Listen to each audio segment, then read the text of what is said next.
This is Internet Marketing.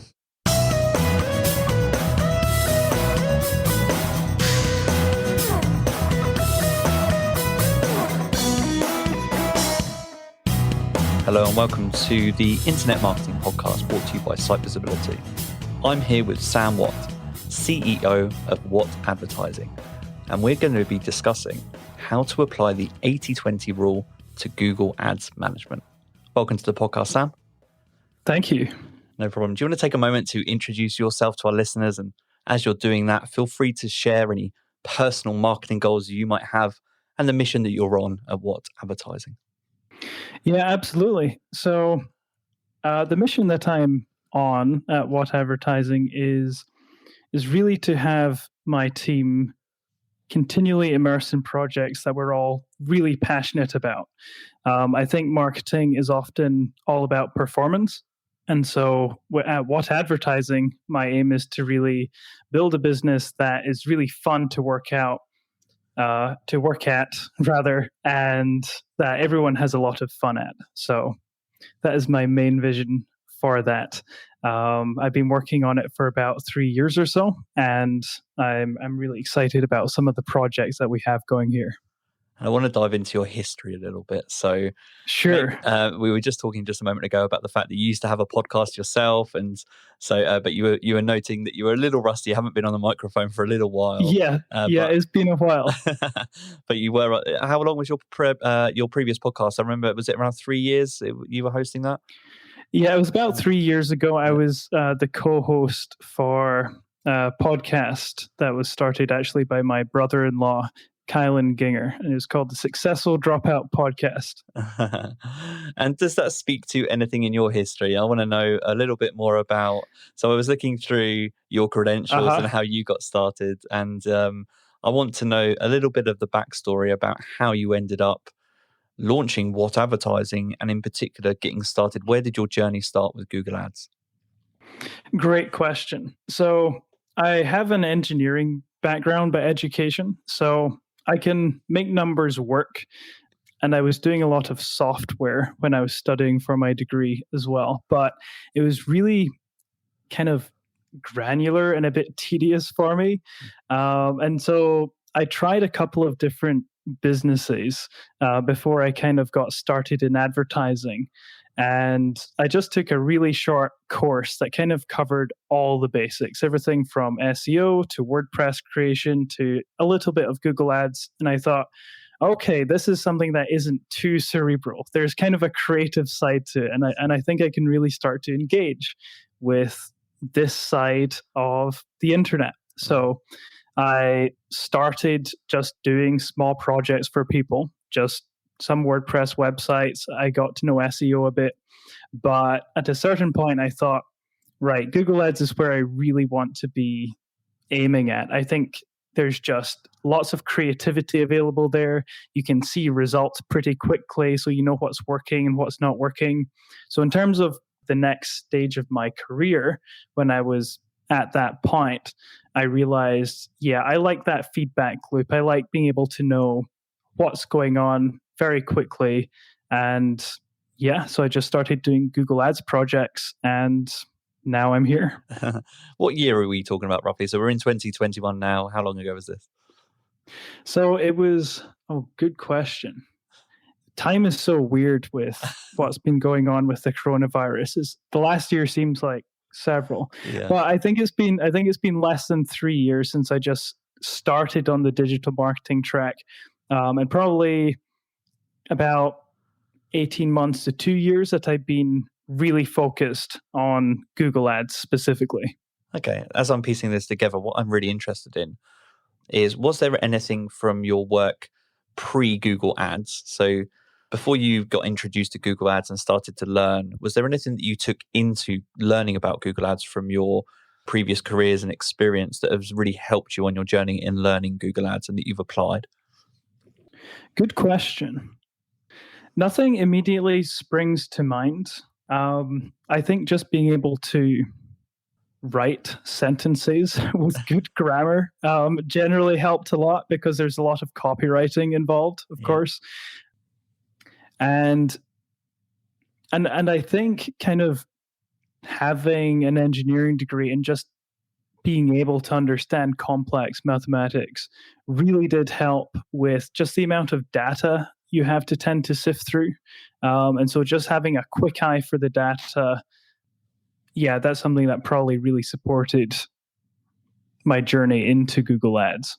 Oh, that's interesting. And so it sounds like it became that hybrid medium for you, the perfect balance of creativity and logic. Is that fair? That would be 100% fair. Yeah. And so now we're talking again 2021, maybe a few years or more into that journey about learning Google Ads. I'm interested to know, taking your mind back to when you first started to learn about Google Ads, and I was thinking about the 80-20 rule. How did you apply, if at all, the 80-20 rule to your early stage learning of Google Ads? When I started out with Google Ads, it was a bit stressful, honestly, because there's so much going on, and there are just unlimited things that you can look at and do in that Google Ads interface. And it's designed to be super addictive. I mean, you've got those nice red and blue colors, you've got the graphs that go up and down, everything updates super quickly. So when I started, I knew that there were things that could be done to optimize an account, and I would just try and do all of them in as short a space as possible, which, first of all, is not good to experiment that way. You don't know what's working, what's not. But second of all, it just kind of increases that that kind of stress cycle. There's just lots going on, and you're just kind of stuck in activity trying to make things better. And when I first heard about the 80-20 rule, it was actually from a guy called Perry Marshall, who literally wrote the book on Google Ads. And that changed everything for me. It helped me to realize that there's a small proportion of things that actually really matter. And it helped me to cut through the noise and spend a lot less time on accounts and spend a little bit of time doing the things that really mattered. So the first thing it did was it gave me a lot of clarity.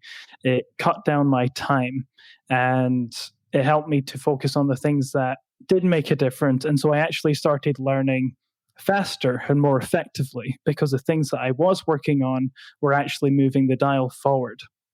And if I've picked that up correctly, because that was going to be one of my questions, did you know about the 80-20 rule going into your career, learning about Google Ads, or is that something you picked up earlier in your career? But if I just picked that up correctly as you were talking, you learnt about the 80-20 rule as part of learning about Google Ads. Is that correct? Yes, I'd kind of heard of it, but in practice, it's very different. It's like you hear the metric, 80% of the wealth is held in 20% of the hands, But until I got into Google Ads, I didn't realize that it was a natural law that appeared everywhere, really. So it definitely changed how I saw the law, and it also actually just gave me the power to use it. And have you found that you've used the law beyond your work in Google Ads as you've been growing an agency?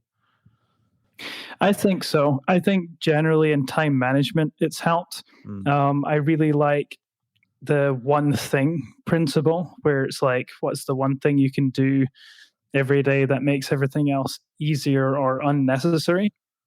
You could spend all your day in your inbox and not get much done.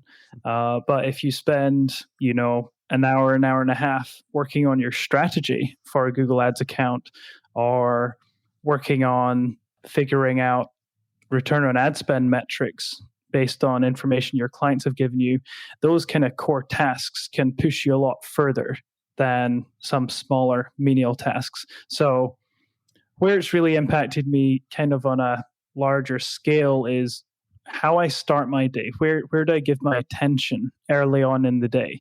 Because it's a very small amount of things that actually matter. And it's helped me realize how much I was doing that wasn't really making an impact or pushing the dial forward towards my general goals.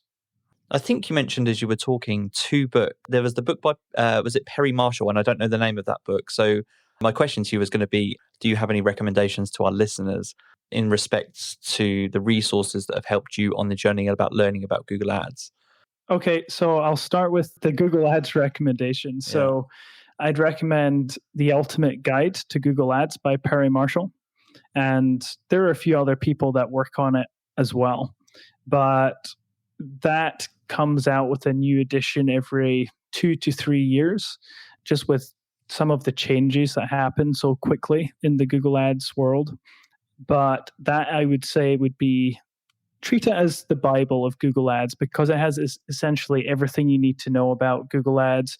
It's got a bit of everything, and it's based on really deep principles on direct marketing. It's not about tips and tricks and hacks. It's about how to learn the stuff that actually works over the long term if you're willing to put a great deal of work in. And so I really, really like that book. Yeah. I've got the last 3 editions on my shelf. So yeah, it's fantastic as a resource. And the other one, I think you're referring to The One Thing by Gary Keller. And I've not actually read that book. My wife has read that book. I've seen it sitting on the bookshelf. But I just listened to his podcast episode with Tim Ferriss. Right. And that gave me everything I needed to know in a very nice, digestible episode. And I knew I didn't really need to read the book. So that's where I got the idea. You know, it's like, what's the one thing I could do today that would make everything else easier or unnecessary? And I really love the unnecessary part, because you realize what you really need to be doing that would just cut the knees out from under all the other tasks that are really minutiae and won't help. And what I'm really interested in, going to the necessary, as a final part of this question about your background and your learning, is it's one thing to learn Google Ads and go through these resources, but then to make the conscious decision to launch an agency is another journey entirely. And I'm just interested to know, was there any particular trigger or driver behind the decision, not just to learn Google Ads, but then to think, actually, I'm going to launch an agency around this? It wasn't really, there wasn't like a day where I said, you know, now I'm going to do Google Ads as a career. Yeah. It was, I really like that saying, I think it's by Steve Jobs, which is, you know, you can always connect the dots looking backwards. And so I'm kind of seeing that now. But at the time, I was just working on projects and I didn't know what would take. You know, I tried a few different things. I had a software as a service business, which didn't work out very well. I'd worked in secondhand bicycles as a business, which is pretty interesting. But until I hit on marketing, I didn't think there was like a common thread. I didn't know what I wanted to spend the next few years on. And so when I hit on digital marketing, I thought, okay, I finally found something that has a good, that has a lot of demand. Like a lot of people need this skill set. And so this is it's still all very new. I mean, Google Ads is only like just over 15 years old, at least in terms of how many people know about it as a thing. So I knew it was a really good time to get in. And it was also something that I felt I could get better at. It was the kind of thing that I felt with a few projects, I could start to make serious progress. And I'd not really felt like I could build something that had as clear a map out into the future as that. So that's the thing that I think kind of kept me at it. I saw that there was a future, and I also saw that there would be a lot of transferable skills because the world's changing massively. I mean, it's just been accelerated in the last 18 months to 2 years, as we all know. And these skills will be able to be transferred into whatever other technology is going to be hot in 10, 15 years. There will always be places that you can buy attention, and Google is the best place to buy attention, direct attention, where people are searching for exactly what you want to sell. And that has never existed before, and it will exist again. So yeah, it really engaged me. I don't know how far away I am from your original question, but I hope that's helpful. Well, I have another follow-up question now anyway, because you've touched on something that's really interesting, is that You talked about transferable skills there. I'm interested in breaking that down a little bit. I know this deviates slightly from the topic, but I am interested to know your opinion on those transferable skills that you've already identified that you think are still going to be relevant in 10, 15 years from now. Yeah, well, I think one of the skills is rapid learning. So because these platforms evolve and change so quickly, that you need to kind of be on top of it all the time. You can't take 6 months off, well, I think you could, but it helps if you can stay on top of it. And what I found is it's kind of a paradigm shift from how we are educated in the traditional sense. And this kind of ties into why I helped out with a podcast called Successful Dropouts. I have my degree, but I realized that there were inherent problems with that system. So I got the degree and it was like, bish, bash, bosh, learning done. I now know all this stuff. But in digital marketing, you settle in for a 4-year degree. By the time you graduate, everything that you've learned is totally irrelevant. It's just not relevant whatsoever. And so there are some professions that, they have some skills that will last decades. A surgeon, for example, although who knows, they might get replaced by robots pretty soon. That's already happening. But with digital marketing and other up-and-coming careers, which are really big and we're really relying on to kind of make the web of the internet work as we start to inhabit it more and more, that stuff you need to continually learn because it's always changing, it's always evolving. The internet is a living organism as far as I'm concerned. And I want to break down this, applying the 80-20 rule to what you've been learning over the last few years. So a starting point, it's really interesting. You've just spoken through all of that.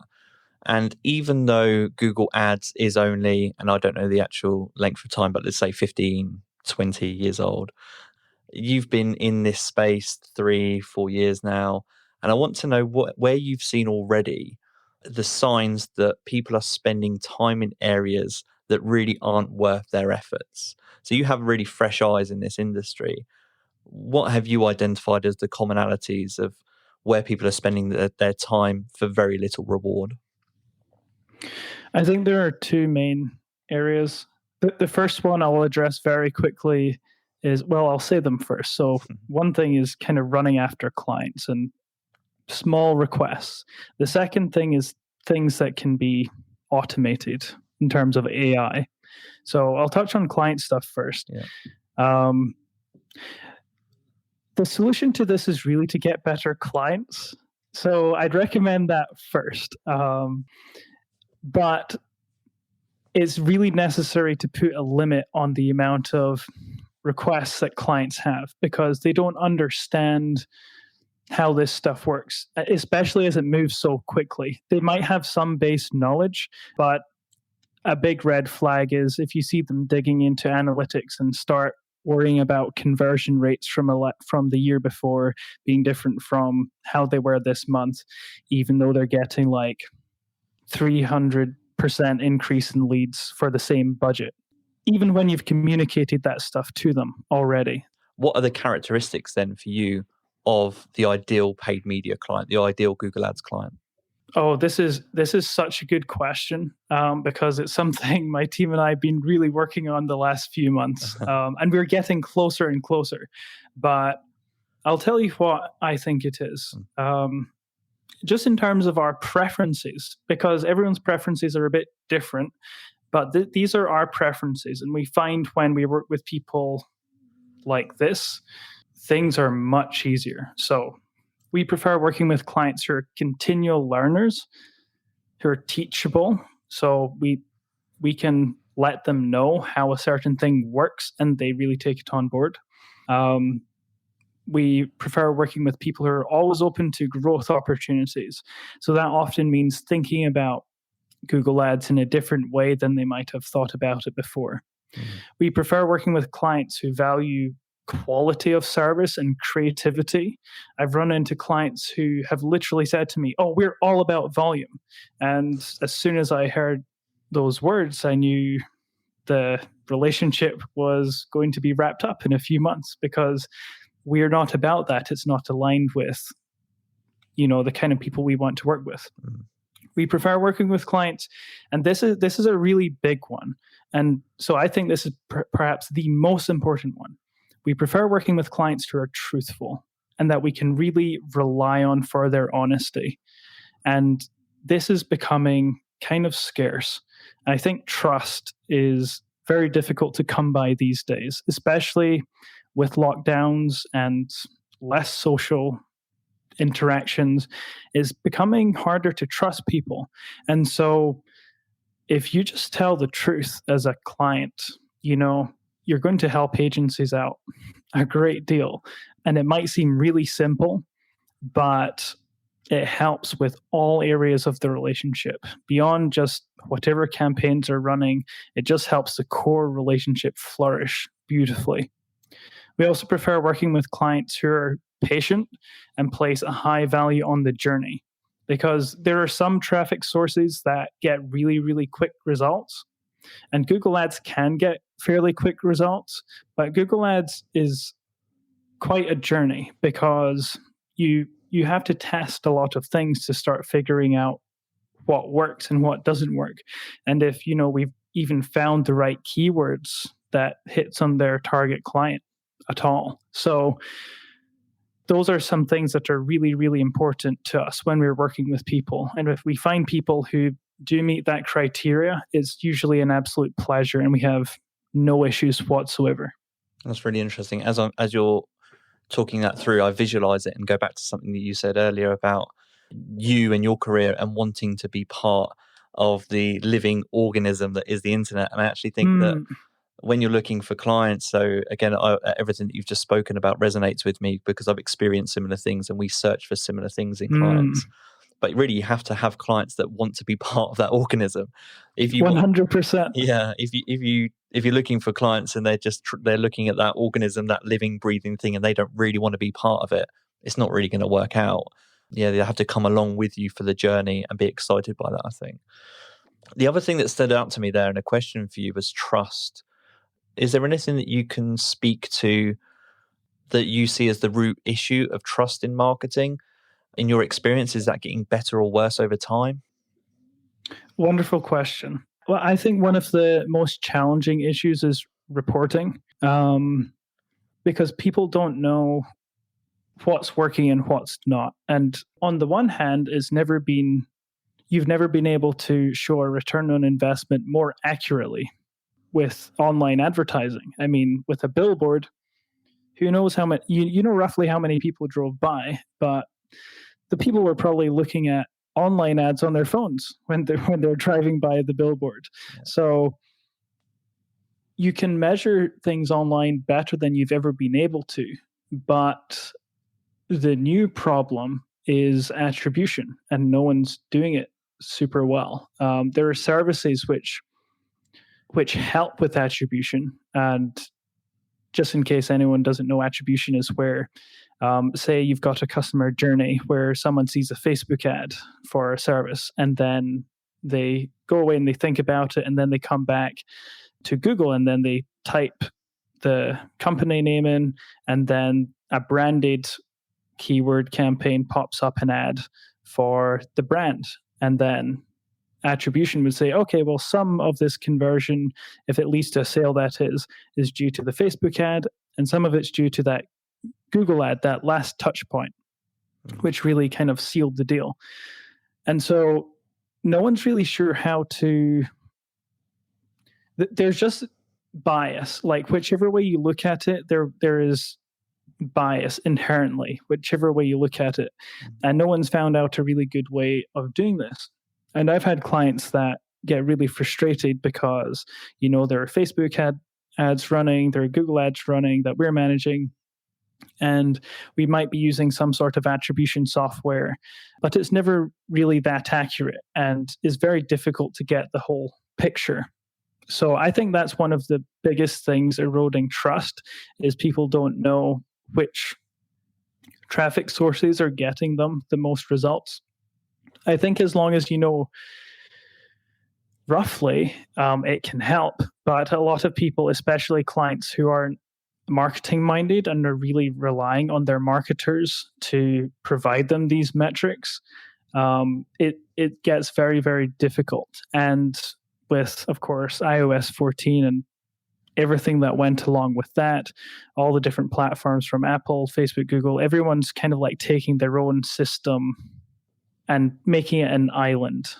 As you were talking through, and you talked about some of the issues that can impact trust there, but an extension of my original question is there anything that you actually ask of your team or that you discuss amongst your team that you do intentionally to build trust? So it's one thing to seek out those characteristics that we just discussed in clients, but is there anything that you do as an agency and within your team to try and be more trustworthy marketers, really? That is an excellent question. So aside from reporting, which is an issue, and it can get better. I think it's continually getting better. I heard another marketer who's really into analytics and data say something like, where your data is getting recorded, where you're recording results for everything, those are going to be like the new oil pipelines of advertising, because the people who get those down are going to be able to really effectively not only show results, but understand results and be able to build on successes way easier. And that will just inherently build a massive amount of trust, because people will know that they know their stuff. They will have very accurate reporting. So that will help with trust.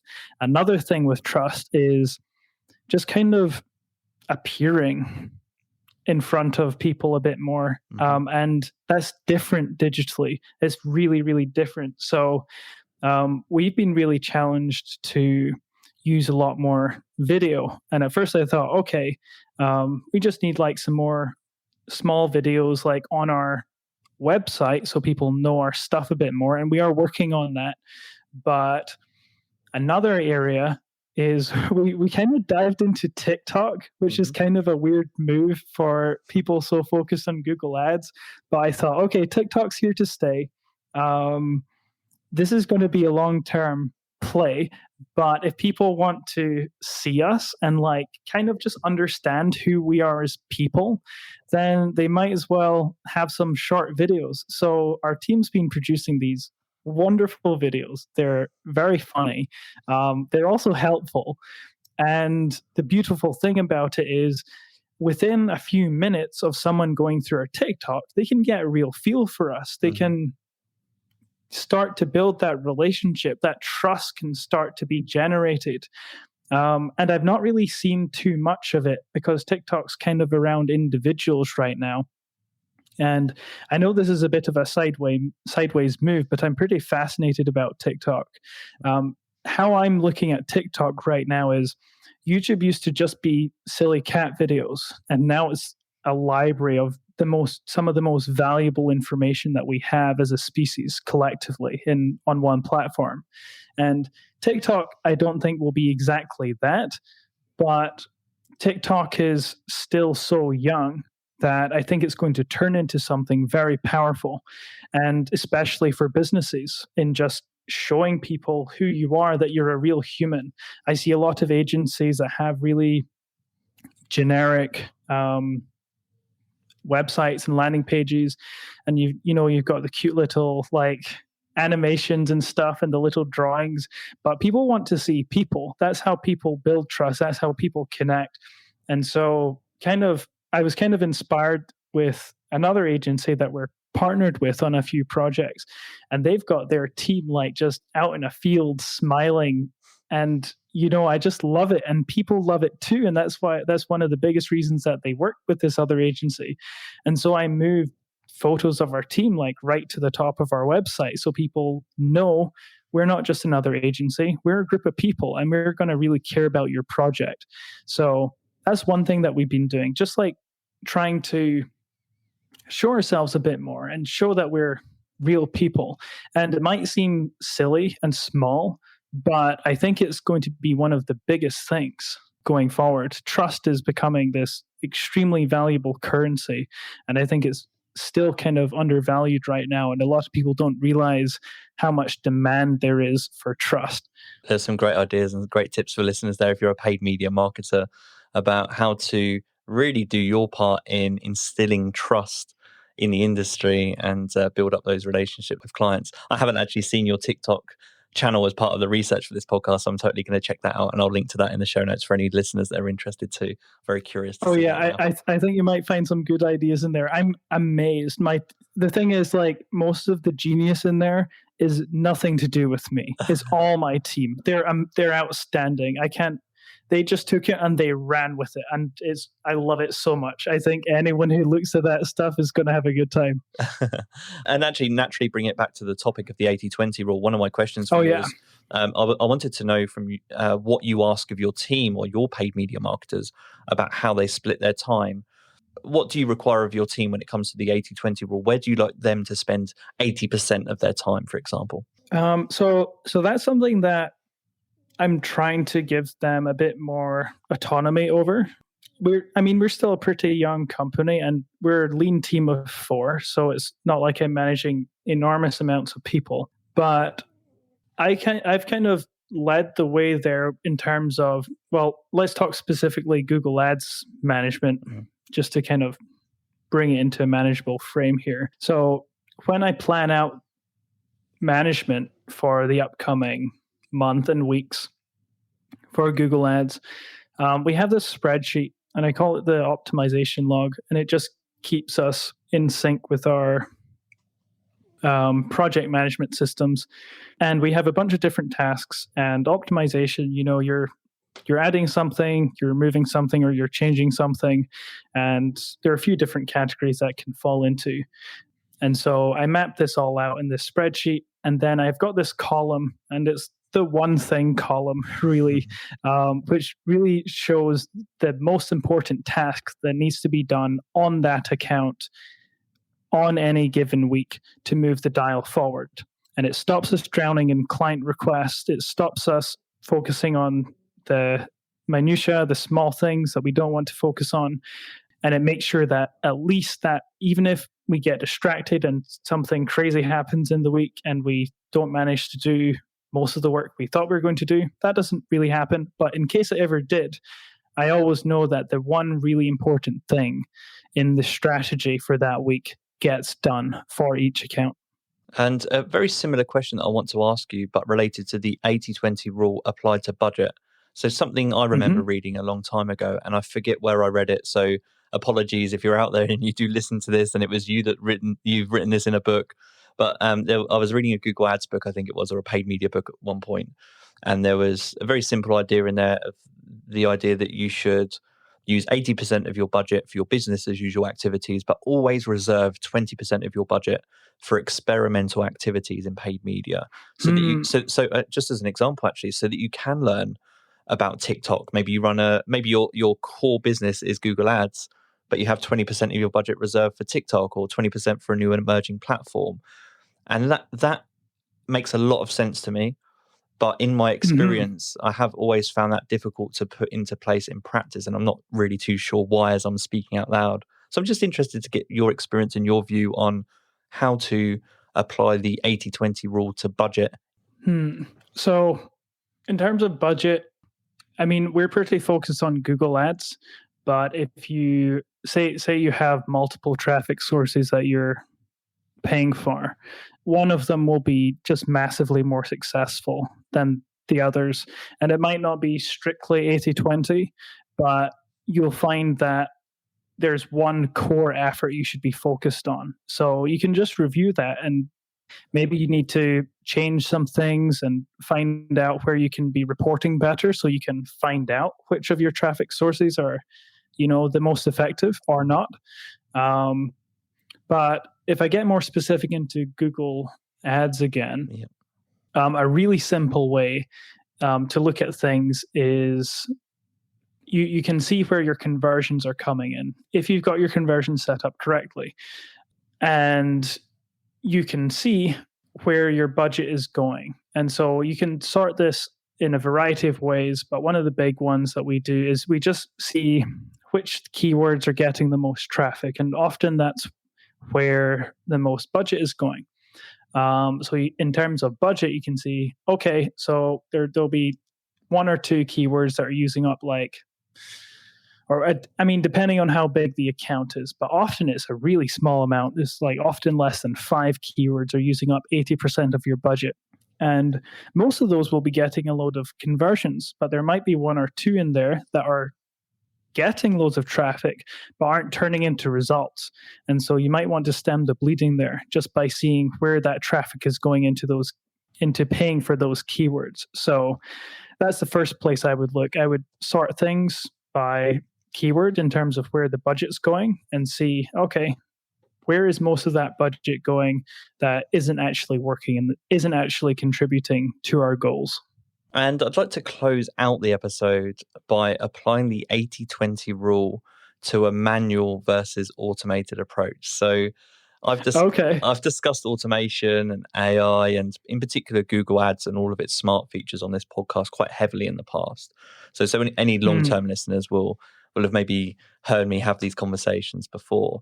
And I forget which conversation it was, but I had a brief discussion about applying the 80-20 rule, and a guest on the episode was saying, in their agency or in their company, they encourage paid media marketers to get started with automation and the smart features by utilizing that for about 20% of their campaign activity, which is a pretty simple way to get started and start getting familiar with automation, getting familiar with machine learning and AI and how it works. I'm just interested to know, because you did touch on it a few moments ago. You were talking about automation and AI, and I'm just curious to know your thoughts on how marketers, paid media marketers in particular, should get started with automation in Google Ads.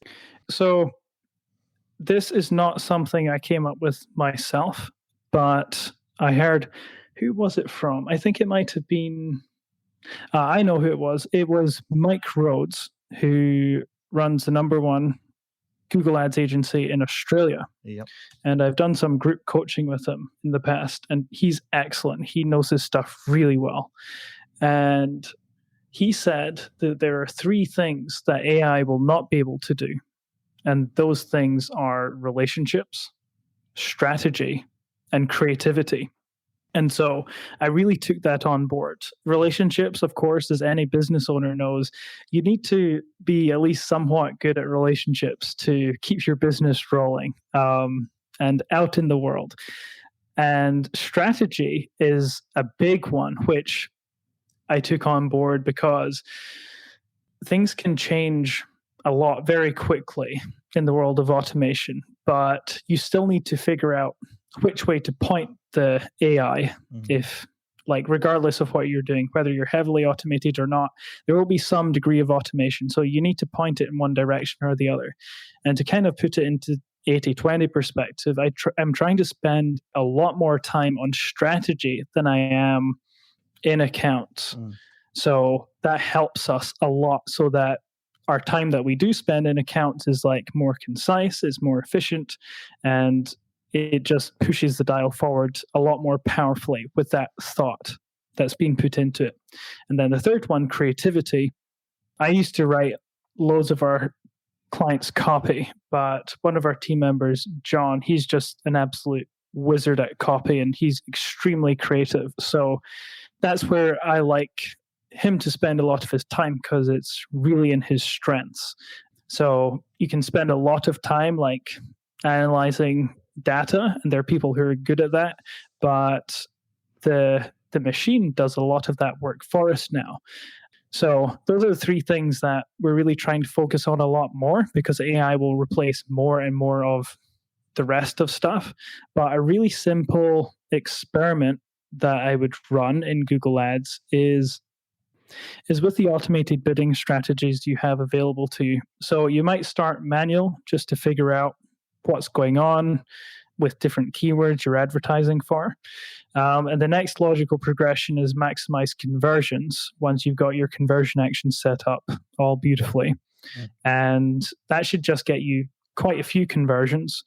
But at a certain point, it's not super efficient. So that's a really basic one. It doesn't really take much work. But the big experiment you'll probably start running is testing out target CPA compared to maximize conversions. And the major benefit of this is, say you've got a small budget on a small campaign of like $1,000 a month, and you've used up $700 of that by like the 29th of the month. If Google sees a couple of clicks that might lead to a conversion at the end of the month, but those clicks are like $150 each, Google will take your payment for those very expensive clicks, even if it doesn't turn into a conversion.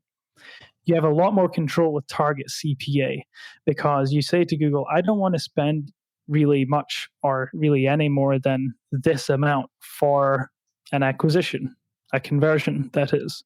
So that's the big experiment that I would start to run. If you're using maximize conversions, which is really powerful, it does work, but you want more control, more granularity, you'll want to start running that experiment and splitting, doing like just depending on how big your account is, you might want to do like a 50-50 traffic split or an 80-20 traffic split if you've got loads of traffic. And just test out the target CPA bidding strategy.